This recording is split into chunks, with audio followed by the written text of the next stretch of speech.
नमस्कार, मैं हूं आपके साथ दीपक भदौरिया। रुक करते हैं खबरों की ओर। धामी मंत्रिमंडल की अहम बैठक खत्म हो गई है। 1 घंटे तक चली सीएम धामी की बैठक। आपको बता दें कि इसमें बैठक में कैबिनेट ने 14 फैसलों पर मोहर लगाई है। कुल यहाँ पर मुख्य सचिव राधा रतूड़ी ने 2 फैसलों की जानकारी दी है। फैसले में पहला, प्राइवेट सुरक्षा नियमावली में संशोधन। दूसरा, यूसीसी नियमावली में बदलाव। तीसरा, यूसीसी में निर्धारक कमेटी में प्रकाशन के लिए समय मांगा है।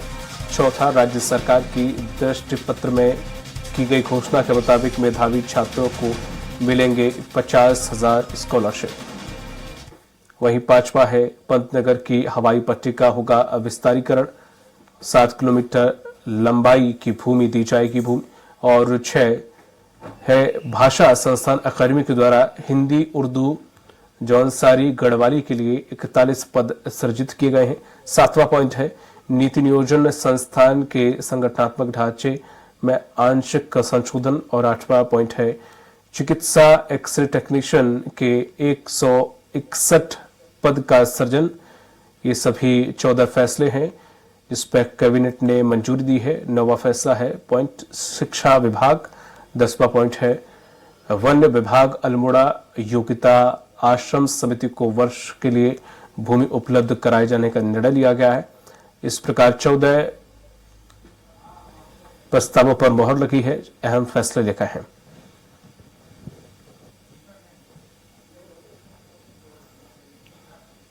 अधिक जानकारी के साथ सहयोगी जुड़ गए हैं सुनील राज। सुनील, कैबिनेट की बैठक में 14 मुख्य ऐसे फैसले थे जिन पर मोहर लगी है। क्या कुछ और प्रस्ताव रखे गए थे? किन किन प्रस्ताव को दरकिनार किया गया और किन किन प्रस्ताव पर मोहर लगी है?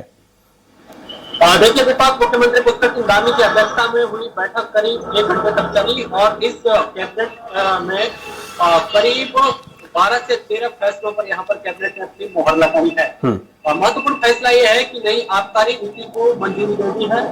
हालांकि आबकारी नीति में क्या संशोधन किए गए हैं इस बात की जानकारी पूरी तरह से मुख्य सचिव राधा रतूड़ी ने नहीं दी।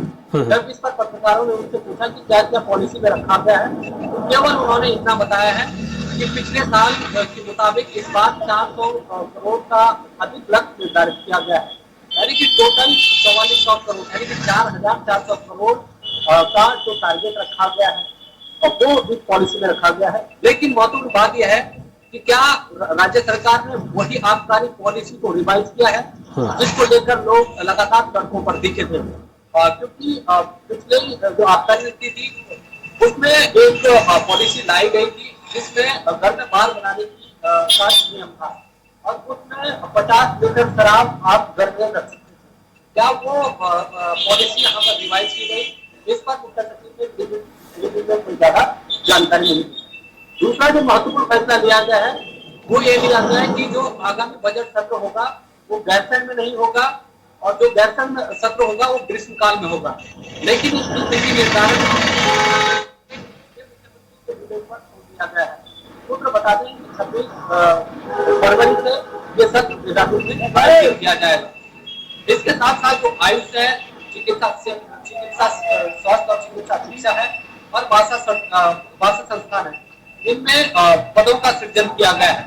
चिकित्सा शिक्षा में 161 पदों का सृजन किया गया है। आयुष में जो 8 बिल्डिंगें बन चुकी हैं उनमें 82 पद सृजित करने की बात कही गई है। कैबिनेट ने अपनी मोहर लगाई है और जो भाषा संस्थान है उसमें 41 पदों का सृजन किया गया है। इसके तहत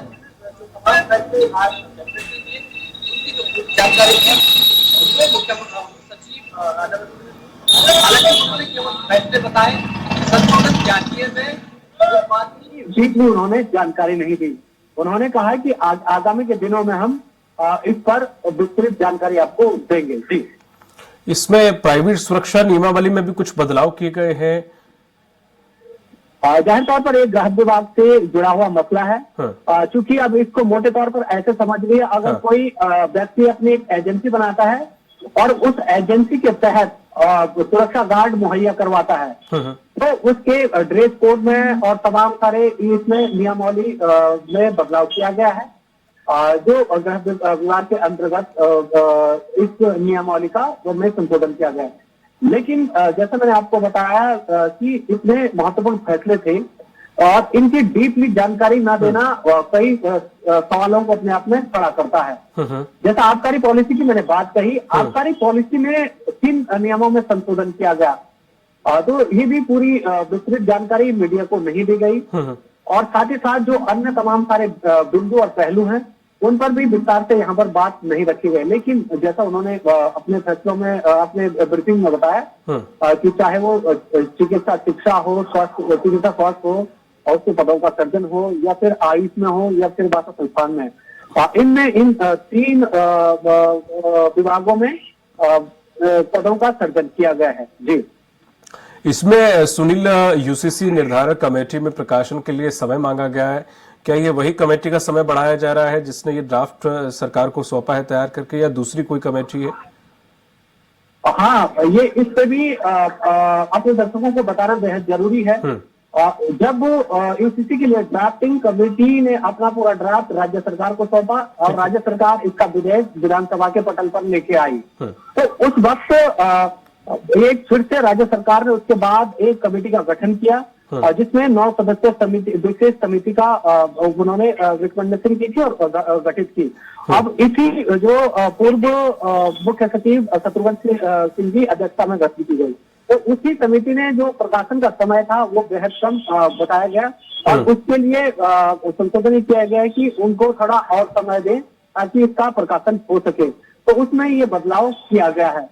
ज्यादा मोटे तौर पर अगर हम कहें तो शिक्षा, आयुष और भाषा संस्थान और एक वन भूमि से जुड़ा हुआ मसला है। और एक महत्वपूर्ण फैसला ये है कि पंतनगर एयरपोर्ट के लिए जो भूमि है वो 7 किलोमीटर और रखी गई है, उसको केंद्र सरकार को दिया जाएगा। इसको भी कैबिनेट ने अपनी मंजूरी दी है। तो कुल मिलाकर मोटे तौर पर यही आज के फैसले थे जो मैंने अपने दर्शकों को बताए हैं। इस पे एक और काफी अहम है जिसमें मेधावी छात्रों को मिलेंगे 50,000 की स्कॉलरशिप। ये बड़ी एक अच्छी खबर है उन मेधावी छात्रों के लिए। जाहिर तौर पर इसमें राज्य सरकार ने मैनिफेस्टो में एक घोषणा की थी चुनाव के दौरान कि जो राज्य के मेधावी छात्र होंगे उनको हम 50,000 छात्रवृत्ति देंगे। तो जो टॉप 50 के कॉलेज हैं, टॉप 50 में जो रैंक हासिल करेंगे, टॉप आएंगे, उनमें से पहले चरण में 100 विद्यार्थियों को ये स्कॉलरशिप दी जाएगी और 50,000 की स्कॉलरशिप दी जाएगी। तो कुल मिलाकर शिक्षा हो, स्वास्थ्य हो या फिर आबकारी नीति हो या फिर बजट सत्र हो, इन तमाम फैसलों पर यहाँ पर कैबिनेट ने अपनी मोहर लगाई और आने वाले दिनों में हमें ये भी देखने को मिलेगा कि इन जो कैबिनेट ने अपनी मंजूरी दी है इसके पीछे क्या क्या पॉलिसियां हैं, क्या क्या संशोधन किए गए हैं, ये डीपली हमें देखने को मिलेगा। जी, तमाम जानकारी साझा करने के लिए बहुत बहुत शुक्रिया आपका सुनील। तो जिस तरह से कैबिनेट की बैठक में जो 14 अहम फैसले थे उन पर मोहर लगाई गई है, अब ये देखने वाली बात होगी कि इन 14 फैसलों से क्या कुछ असर होता है और साथ ही साथ आने वाले लोकसभा चुनाव पर भी इन फैसलों का क्या असर देखने को मिलता है। बनभूरपुरा क्षेत्र में हुई हिंसा के बाद अब सरकार कार्रवाई कर रही है।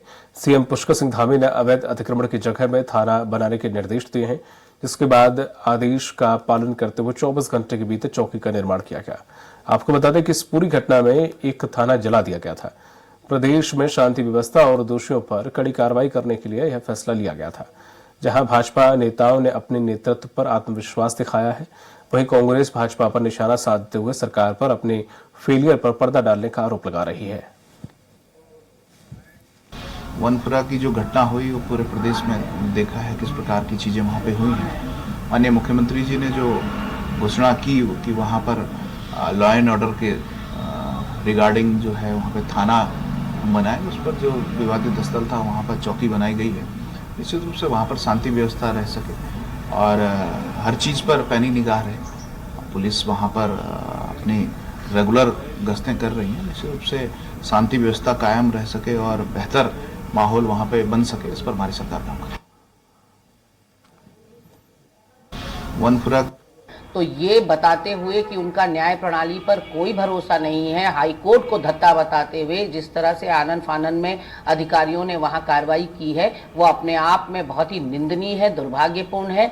यदि थाना चौकी करना है तो अपने उन अधिकारियों के लिए करें, उन अधिकारियों को पेनलाइज करें जिनकी जल्दबाजी की वजह से आज उत्तराखंड अंतर्राष्ट्रीय पटल पर शर्मसार हो रहा है। बनभूलपुरा हिंसा में नैनीताल पुलिस की कार्रवाई लगातार जारी है। 6 उपद्रवियों को 2 अवैध तमंचा, 6 जिंदा कारतूस और 2 खोखे के साथ गिरफ्तार किया गया है। अभी तक कुल 36 उपद्रवियों को जेल भेजा गया है। प्रशासन ने अतिक्रमण स्थल पर नई पुलिस चौकी की स्थापना की है। 8 फरवरी को बनभूलपुरा क्षेत्र में अतिक्रमण हटाने के दौरान उपद्रवियों ने पुलिस टीम पर हमला कर दिया था। इन्वेस्टिगेशन करते हुए हमने इसमें कुछ पहले ये इन्हीं 3 एफआईआर में आज जो है हमारी टीम ने 6 लोगों को गिरफ्तार किया है। इसमें से 3 लोग जो हैं थाने के बाहर घटना हुई है, थाना लगाने की कोशिश को उसमें गिरफ्तारी हुई है। एक अभियुक्त की गिरफ्तारी जो पुलिस का वाहन था और जो हमारे कर्मचारी से रिवॉल्वर छीना उस मामले में, और 2 अभियुक्तों की गिरफ्तारी जो नगर निगम के व्हीकल थे उनके डैमेज में और उस क्षेत्र में हुए पथराव मारने के मामले। भाजपा की दिल्ली में होने वाली राष्ट्रीय परिषद की बैठक में उत्तराखंड से 250 पार्टी प्रतिनिधि शिरकत करेंगे। 17-18 फरवरी को होने वाली बैठक में आगामी लोकसभा चुनाव की रणनीति पर चर्चा की जाएगी। इस दौरान प्रधानमंत्री नरेंद्र मोदी, राष्ट्रीय अध्यक्ष जेपी नड्डा, केंद्रीय गृह मंत्री अमित शाह समेत वरिष्ठ पार्टी पदाधिकारी बैठक में शिरकत करेंगे। बैठक में आगामी लोकसभा चुनाव की रणनीति को सभी प्रदेश बूथ लेवल तक अमली जामा पहनाने का काम करेंगे। बैठक को लेकर भाजपा के प्रदेश प्रवक्ता का कहना है कि आगामी लोकसभा चुनाव को देखते हुए पार्टी स्तर पर जो गाइडलाइन होगी उसके हिसाब से ही हम लोकसभा सीटों पर अधिक मार्जिन से जीते, इस पर गहन मंथन होगा और केंद्रीय नेतृत्व का मार्गदर्शन मिलेगा।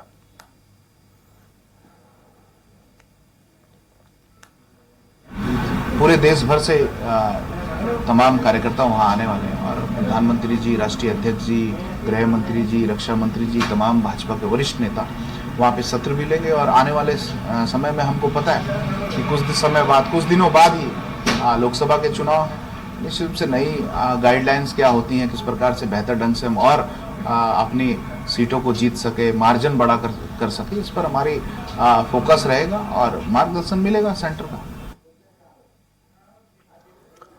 उत्तराखंड की 5 लोकसभा सीटों से कांग्रेस नेताओं ने प्रदेश प्रभारी कुमारी सैलजा के समक्ष अपनी दावेदारी पेश कर दी है। हालांकि अभी तक किसी भी दावेदार पर मोहर नहीं लगी है। वहीं यदि बात की जाए टिहरी लोकसभा सीट की तो वहां से 5 नेताओं ने अपनी दावेदारी पेश की है। टिहरी लोकसभा सीट से चुनाव लड़ने के इच्छुक नवीन जोशी ने बताया कि उन्होंने प्रदेश प्रभारी और प्रदेश अध्यक्ष से यह आग्रह किया है कि उनके 35 साल के कांग्रेस के प्रति निष्ठावान करियर का ख्याल रखते हुए उन्हें लोकसभा चुनाव में टिकट सीट दी जाए, क्योंकि वे टिहरी लोकसभा सीट से भाजपा को टक्कर देकर जीत हासिल कर सकते हैं। आगे उन्होंने कहा कि पार्टी का जो निर्णय होगा उसी का पालन किया जाएगा। मेरी पार्टी से यही मांग है, हमारी प्रभारी जी आई थी शैलजा जी और हमारे प्रदेश अध्यक्ष जी है, मैंने उनसे अनुरोध किया कि तो 35 साल की लंबी सेवा मेरी कांग्रेस के अंदर है और हमने हमेशा कांग्रेस के झंडे को उठा के कांग्रेस को मजबूत करने का हम लोगों ने काम किया है। लोकसभा चुनाव है तो मैंने भी अपनी दावेदारी करी है। मैंने पार्टी से बोला कि अगर पार्टी मेरे पे विश्वास जताती है तो मैं निश्चित तौर से जो टिहरी लोकसभा क्षेत्र है उसमें हम लोगों ने, जब मैं यूथ कांग्रेस का अध्यक्ष था और जब माननीय नारायण दत्त तिवारी जी के साथ मुझे राज्य मंत्री के रूप में काम करने का अवसर मिला तो हम पूरे राज्य भर के अंदर हमने लोगों के उत्थान के लिए हम लोगों ने काम किया था। खबर देहरादून से है, जहां पर भाजपा सांसदों ने पिछले दिनों प्रदेश के 5 गांवों को गोद लेने की बात कही थी, जिस पर सवाल उठाते हुए कांग्रेस उपाध्यक्ष मथुरा दत्त जोशी ने कहा कि जिन 5 गांवों को गोद लिया गया था, क्या उन गांवों में कुछ विकास हो पाया है? क्या उन गांवों का कुछ उत्थान अब तक हो पाया है या फिर सब हवाई साबित हो रहा है? इसके साथ ही देखा यह भी जाता है कि जहां पर मुख्यमंत्री जाते हैं वहां का स्थानीय विधायक ही मुख्यमंत्री के साथ नहीं दिखता है। यह सब जनता को बरगलाने का काम कर रहे हैं। और सिर्फ मोदी के नाम पर वोट मांग रहे हैं। जनता अब सब कुछ समझ चुकी है। हो गए उन गांव में कितना विकास हुआ, कितने काम वहां पर किए, कितनी बार सांसद वहां गए और विधायकों ने क्या किया। एक गांव विधायकों ने भी वोट देना था, उसका क्या परिणाम निकला। कोई भी विधायक, कोई भी मंत्री आप देख लीजिए, कहीं नहीं जा रहा है। मुख्यमंत्री अकेले घूमते हैं, मुख्यमंत्री के साथ एक मंत्री नहीं है, एक विधायक नहीं है। बहुत सी जगह तो ऐसी देखने को मिला, जिस क्षेत्र में मुख्यमंत्री गए उस क्षेत्र का विधायक ही मुख्यमंत्री के स्वागत के लिए उपस्थित नहीं था। कहाँ विधायक सक्रिय हैं? कोई विधायक सक्रिय नहीं है। सब मोदी के नाम पर अपने नैया पार लगाना चाहते हैं, क्षेत्र में बिल्कुल भी काम नहीं करते। डोईवाला के बाजरी ग्रांट क्षेत्र में लगने जा रहे स्टोन क्रशर का लगातार ग्रामीण विरोध कर रहे हैं। जहां पूर्व में भी ग्राम पंचायत में खुली बैठक और धरना प्रदर्शन किया गया। इसके बाद कई बार ज्ञापन भी दिए गए। इस पर स्टोन क्रशर निर्माण कार्य को लेकर ग्रामीणों में भारी आक्रोश पनपता जा रहा है। ग्रामीणों की शिकायत पर आज डोईवाला तहसील प्रशासन की टीम निरीक्षण के लिए माचुरी ग्रांट क्षेत्र में पहुंची। इस दौरान प्रशासन की टीम के साथ डोईवाला तहसीलदार, जिला खनन अधिकारी मौजूद रहे। अधिकारियों ने ग्रामीणों से वार्ता कर समस्याओं को जाना और ग्रामीणों को आश्वासन दिया है कि यदि स्टोन क्रशर अपने सभी मानकों को पूर्ण नहीं करता है तो स्टोन क्रशर क्षेत्र में नहीं लगेगा। ज्ञापन भी दिया गया था पहले 2-3 दिन पहले। उसी के क्रम में जो है हम लोग खनन विभाग के साथ आए हैं और यहाँ पे मौका निरीक्षण कर रहे हैं और जो भी हमारे नियमावली में जो प्रावधान है उसके हिसाब से और ग्रामीणों की जो भी बातें हैं, जिन जिन बिंदुओं पे उनकी असहमति है, उन सभी बिंदुओं को समाहित करके एक रिपोर्ट प्रेषित की जाएगी। बाकी क्रेशर लगने में बहुत सारे अन्य विभागों की भी अनापत्तियां लेनी आवश्यक होती है। यदि अगर उन मानकों को पूरा करते हैं तो क्रेशर लगेगा, नहीं मानक पूरे करते हैं तो जहां पे भी जिस स्टेज में काम अधूरा पाया जाएगा तो वहीं पे रोक भी दिया जाएगा। और नदी बिल्कुल बगल में है और जो जिस नंबर पर जो है डक बन रहा है वो डक एक संयुक्त नंबर है, जिसमें ग्राम समाज का भी नंबर है, जिसमें जो है हम लोगों को नहीं, हमें संज्ञान में नहीं दिया गया और ना हमें अवगत करा गया है। तो गांव वालों का यही विरोध है कि भाई इसमें शमशान घाट भी नजदीक में है और इस पे जो है पर्यावरण पे बहुत बुरा असर पड़ेगा। गांव के जो है जो छोटे किसान है, कीट पालन का भी काम करते हैं। देहरादून को डस्टबिन फ्री बनाने के लिए नगर निगम को 31 जनवरी तक का समय दिया गया था, जो अभी तक पूरा नहीं हुआ है। वहीं नगर निगम का कहना है कि काफी हद तक हम उस लक्ष्य के करीब पहुंच चुके हैं। जानकारी देते हुए मुख्य नगर स्वास्थ्य अधिकारी डॉक्टर अविनाश खन्ना ने कहा है कि 31 जनवरी तक हमने देहरादून के 82 स्थानों में से लगभग 65 स्थानों से डस्टबिन हटा दिए हैं। साथ ही उन्होंने कहा है कि उन जगहों पर आने वाले सॉलिड वेस्ट पर भी अलाइनमेंट करके यह सुनिश्चित किया गया है कि वह गार्बेज पॉइंट न बने और बचे हुए स्थानों पर भी अलाइनमेंट करके डोर टू डोर कूड़ा उठाने की कड़ी को मजबूत करके हम डस्टबिन को हटाने की प्रक्रिया पूर्ण कर लेंगे। जो रोड स्वीपिंग का था उसका भी हम लोगों ने जो नए वाहन मिले थे उसके थ्रू अलाइनमेंट करा के जो सुनिश्चित कर लिया है कि उन स्थानों को जो है गार्बेज वनरेबल पॉइंट्स ना बनने दिया जाए। साथ ही साथ जो हमारे 15-20 स्थान अभी रह गए हैं उसमें भी प्रक्रिया चल रही है और हम लोग अलाइनमेंट कर रहे हैं उन वार्डों में कि जो है पहले कूड़ा डोर टू डोर हम लोग स्ट्रॉन्ग करके उन डस्टबिन को भी हटाने की प्रक्रिया जो है पूर्ण कर लेंगे। प्रदेश के किसान आगामी 19 फरवरी को देहरादून स्थित माजरा मंडी का घेराव करेंगे और गेट पर तालाबंदी कर विरोध जताएंगे। यह विरोध सेब बागवानों के बकाया भुगतान को लेकर किया जाएगा। बीकेयू अध्यक्ष ने बताया कि पिछले 1 साल से सेब बागवानों का 2 करोड़ का भुगतान नहीं हुआ है और इस बाबत कई बार मुलाकात हो चुकी है, लेकिन अभी तक कोई भी कार्रवाई नहीं की गई है। सेब बागवानों के यह हालात तब हैं जब कृषि मंत्री बागवानों को सशक्त बनाने के लिए बड़े बड़े दावे कर रहे हैं।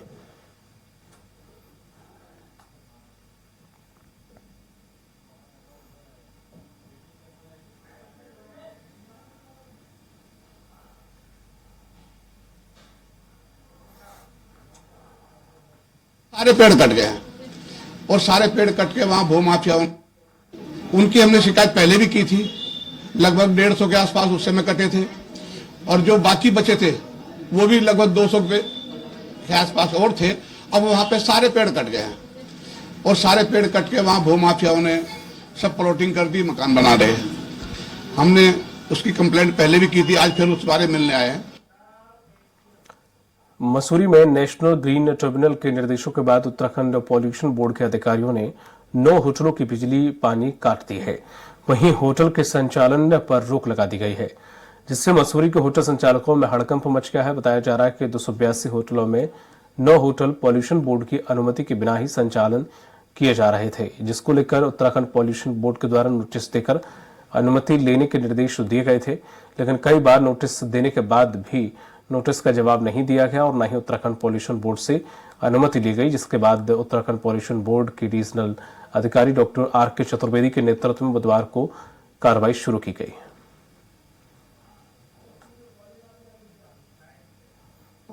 जिन्होंने परमिशन नहीं ली थी, तो उसके बाद इनको शोकॉज नोटिस दिए गए थे, उसके बाद भी इन्होंने परमिशन नहीं ली। फिर इनके लिए क्लोजर इशू हो गया था, तो अभी इन्होंने क्लोजर की कंप्लायंस करके सबमिट नहीं किया कुछ, तो उसके बाद ऑर्डर क्लोजर ऑर्डर की कंप्लायंस में आज इनकी सीलिंग की कार्रवाई की। मौसम विभाग ने आगामी 4 से 5 दिनों तक पूरे प्रदेश भर में मौसम साफ रहने का अंदेशा जताया है।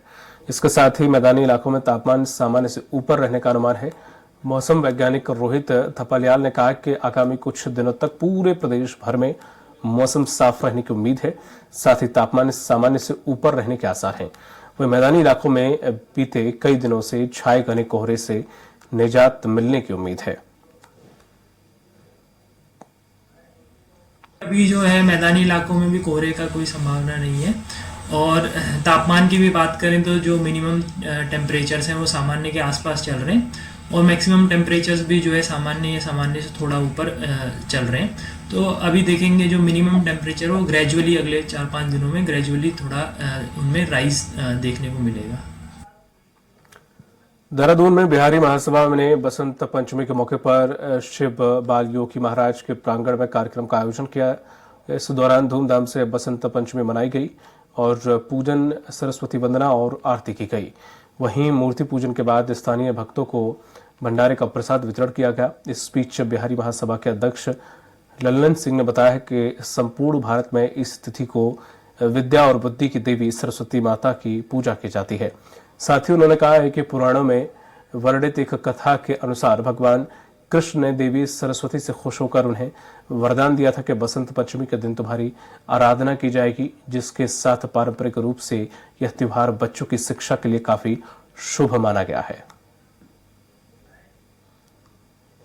हमारे यहाँ प्रचलन है कि जो बच्चे छोटे बच्चे होते हैं उनके पहली बार कागज कलम या स्लेट पेंसिल धराने का काम आज से शुरू किया जाता है। सरस्वती जी के पास पूजन करके उन बच्चों के आज से पढ़ाई लिखाई के काम शुरू किया जाता है। तो बहुत सारे शुभ कार्य है जो बसंत पंचमी के दिन से शुरू किया जाता है।